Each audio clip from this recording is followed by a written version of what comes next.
Како што ми спомена госпоѓа Жаклина, од 91 е потикната оваа кампања. Последнава деценија се повеќе некако е присутна и во македонскиот медиумски етери.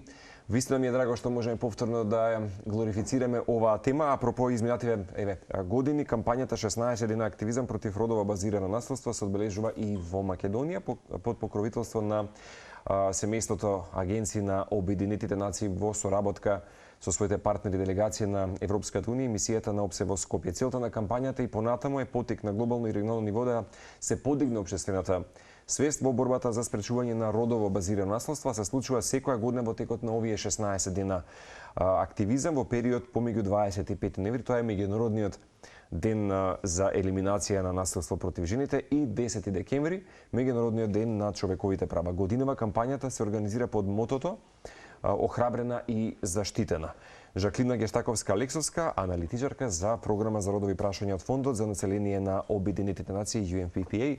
Добро утро уште на Жаклина. Добро утро на вас. Дека не постои сега, може и посодбета дама за овој период, и драго ме што ве гледам вас во овој период повторно од годината кога се случуваат и се најавуваат овие 16 на активизам.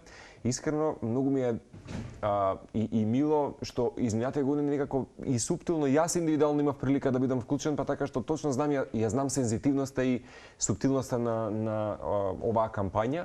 Ако некојаш беше стави молк, стави крај, стави точка, овој пат охрабрена и заштитена, ми се допаѓа тоа некако така, веднаш му дава некако аплифтинг или некакво усовршување на некои работи. Не знам, така ми е.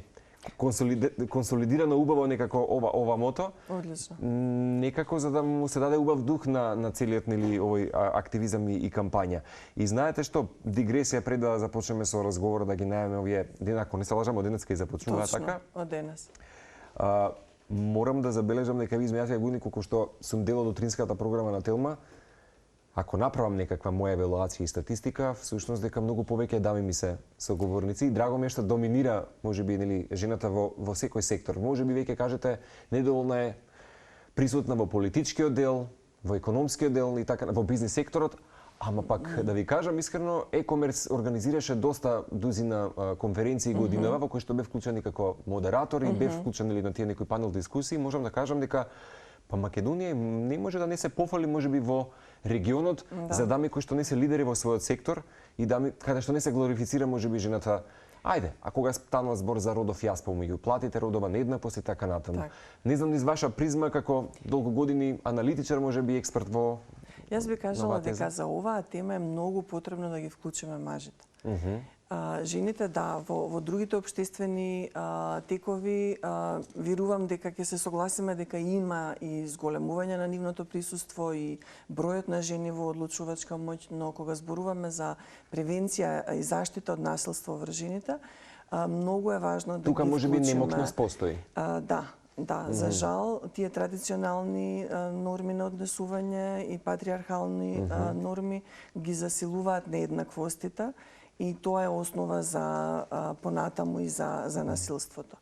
Вклучување и на мажите и на жените подеднакво во заштита на жените и девојчињата од насилство е многу важно. И точно како што кажа, секоја година се засилува, ова е глобална кампања и е една платформа на која што се надеваме дека и само и преку мотото што го спомна, ќе може да се идентификуваат жените и девојчињата, за да може да се охрабрат да пријават доколку им се случува насилство, да го препознаат насилството и да ги мобилизираме се повеќе институциите да дадат свој одговор. И морам да забележам, сакам да бидам, да учествам во дел на вакви, да речем, панел дискусии каде што повеќе застапена жената и генерално нели насилството од секаков карактер. Тука е вклучена сега Мак Петолс, една кампања кај децата, меѓутоа па и девојчињата пријавуваат се поголем булинг и така натаму. Така што вашето присуство игра главна улога, ама и тоа го забележав на конференцијата каде мажите земаа свое учество барем во некој дел сегмент и рекоа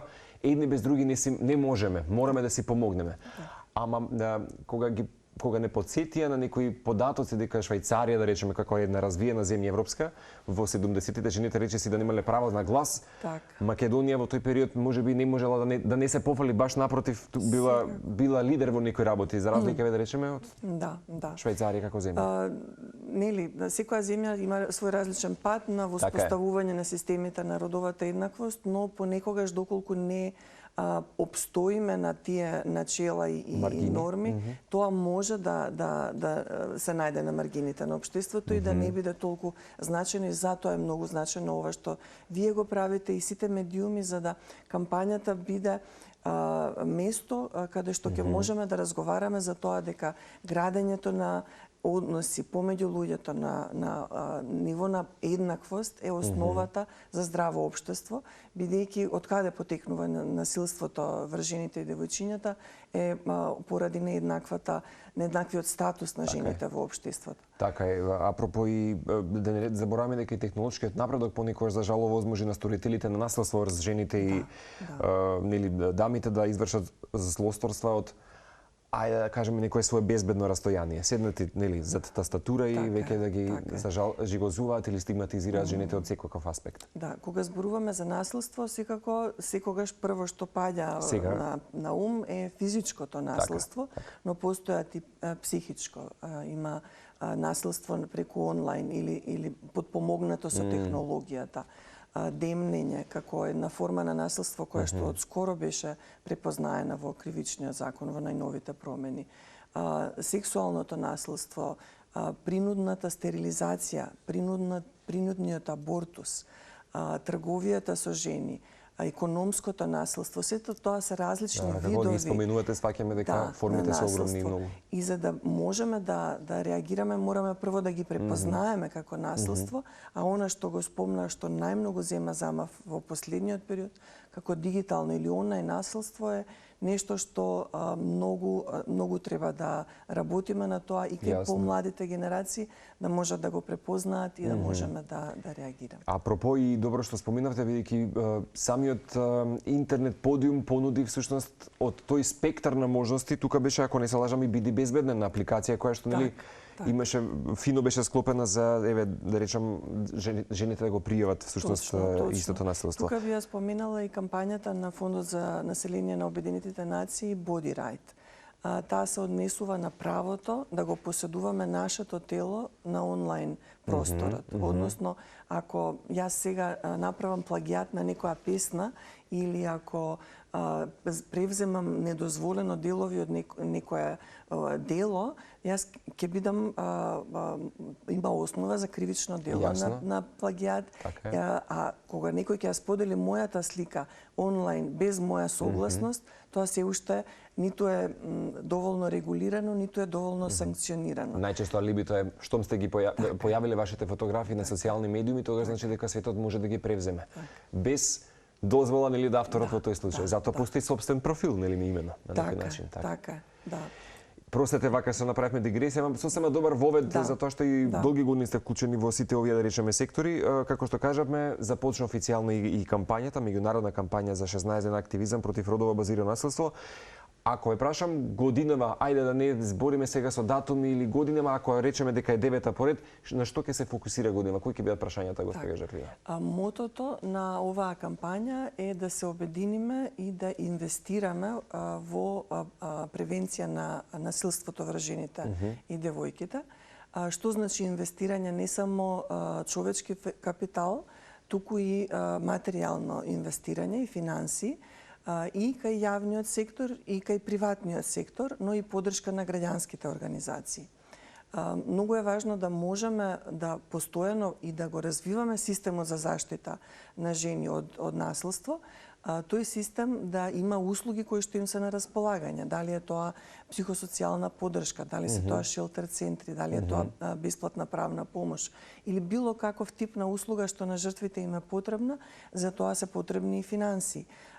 Системот почива на јавниот сектор, но тука се и граѓанските организации кои што даваат огромен придонес кон се поддршка, така. Да. И затоа оваа година мотото е да инвестираме, да можеме да се поддржат овој тип на сервиси и услуги, да се гради системот. Кампањата има двојна цел.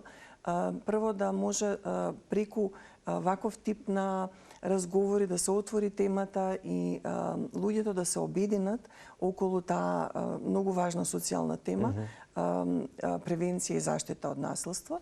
А втората цел е да можеме и да ги мобилизираме и институциите и секако преку медиумите како наш голем партнер да можеме да допреме до секој еден човек и да ја подигнеме темата на едно повисоко ниво. Имено. Дали низ ваши искуства сметате дека можеби Македонија како простор или на нашите простори има доволно развиена свест можеби за оваа тема за родово базирано насилство, односно дали можеби луѓето ги препознаваат па дури најсуптилните можеби форми и реагираат можеби на истите конкретно кога станува збор за насилството врз За жал кога зборуваме за насилството, тие патриархални норми опстојуваат и тоа го гледаме секојдневно. И вистина се суптилни форми кои што со мали перформанси може да се забележат веќе да Точно. И фактот дека опстојуваат мора нас да не натера да работиме повеќе и посилно на тоа да ги искорениме. Ќе спомнам сега една најнова студија која што беше направена за млади, каде што исто така се гледа дека деца од 9, 13, 11 годишна возраст сметаат дека местото на жената е во домот, местото на мажот е во деловниот свет. Не велам сите, но околу 40% од момчињата и 19% од девојчињата сметаат дека се тоа тие вкоренети норми на улогата на мажот и на жената. Зошто ова го спомнувам? Бидејќи тоа е основата на нееднаквоста, што потоа раѓа нетолеранција и насилство. Кога ние сметаме како општество дека жената нема право да влезе во деловниот свет, да основа своја фирма, да најде вработување, дека да биде сам свој лидер и предприемач во некој дел свој. Тогаш да ја ставите жената на своето место во семејството, тогаш се поставува и како норма на однесување дека мажот е тој кој што треба да ги донесува одлуките за семејството, дека треба да го обезбедува со финансии семејството и тука е исто така нееднаквоста врз улогата и на жената и мажот и тоа става основа за насилство. Да, кога ми говорите, се видам како да беше толку далечно минато можеби оваа, нели да речеме, форма на заклучок дека ова треба да биде реципроцитетот, мажите не да бидат во деловниот лидерски свет, а жените да бидат дома со своите домакински работи. И прашањето ми покрај таква глобализација денес во светот, се уште велите дека постојат вакви за жал стереотипи да речеме и бројките на жртви, некој дефетизам кој што мажите го имаат како чувство или некаква индолентност конкретно за жените? Значи, тие стереотипи ги ставаат и мажите и жените во некоја заробена улога, дали во семејството или во општеството. И тоа се одразува негативно кај жените во смисол на тоа дека навистина најголем број 99% од сите случаи кои што се жртви на семено насилство се жени. Значи тука е нееднаквиот однос, додека пак да речеме кај мажите нееднаквоста се рефлектира на некои други аспекти во смисол дека се смета дека треба да бидат храбри, да не покажуваат емоции и голем дел од мажите не прават доволно да речем здравствени проверки на своето здравје и тоа се рефлектира. Апропо месецот на машкото здравје. Сакам да кажам дека тие нееднаквости се рефлектираат и на двата пола, но кај жените е ова флагрантно кршење на човековите права и мораме да реагираме. А во однос на препознавањето што го спомна, тука мораме многу да зборуваме и да работиме на тоа дека како се препознава насилството, кои се тие манифестации, поготово на дигиталното насилство. Имено, кои се очекувањата, бидејќи споминавте околу легислативи и закони некаде околу воветот, кои се очекувањата од скорешните промени во кривичниот законник за инкриминирани форми на насилство? Да, дополнувањето на кривичниот законник е голем успех, кој што и граѓанските организации што го водеа некако тој процес и меѓународните и институциите на државата го направија, но тоа е само првиот чекор.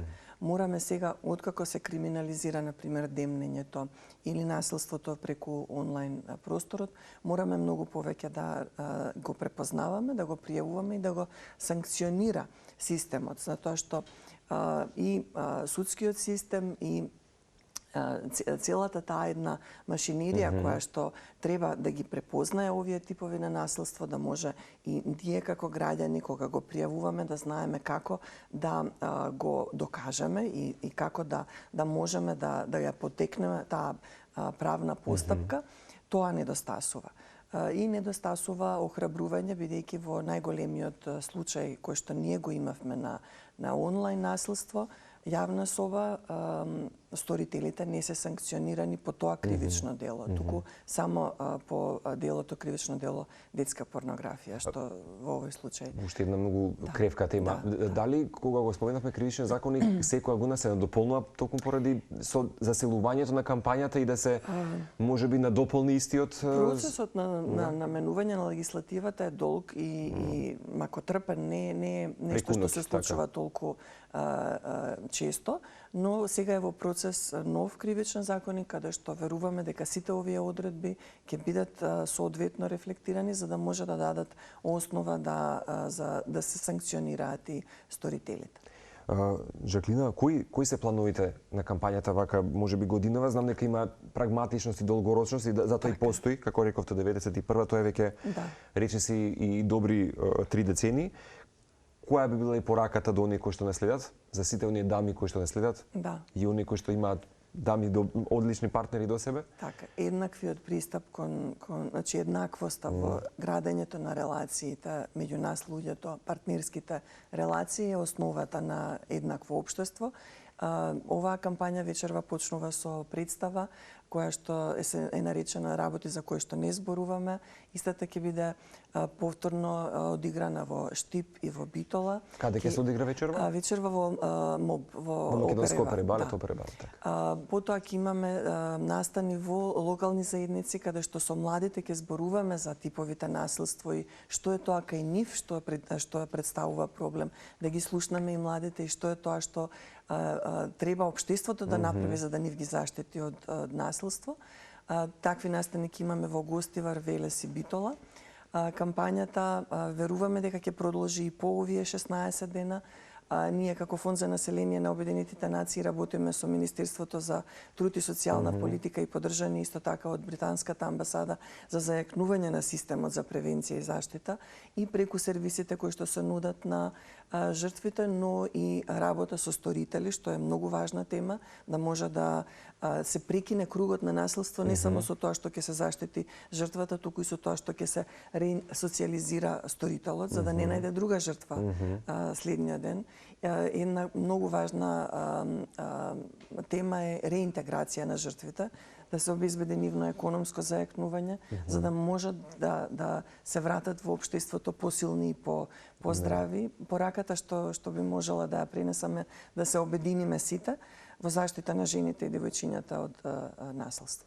Ви благодарам. Беше убаво искуство повторно да го најавиме со вас и овој 16-дневен циклус на оваа кампања активизам, како што кажавме, под мотото охрабрена и заштитена. Правиме кус комерцијален блок со нашите пријатели од Топшоп. Во 8:30 веќе Александар ве поздрави, ве чека со новиот информативен блок на вести овој петок.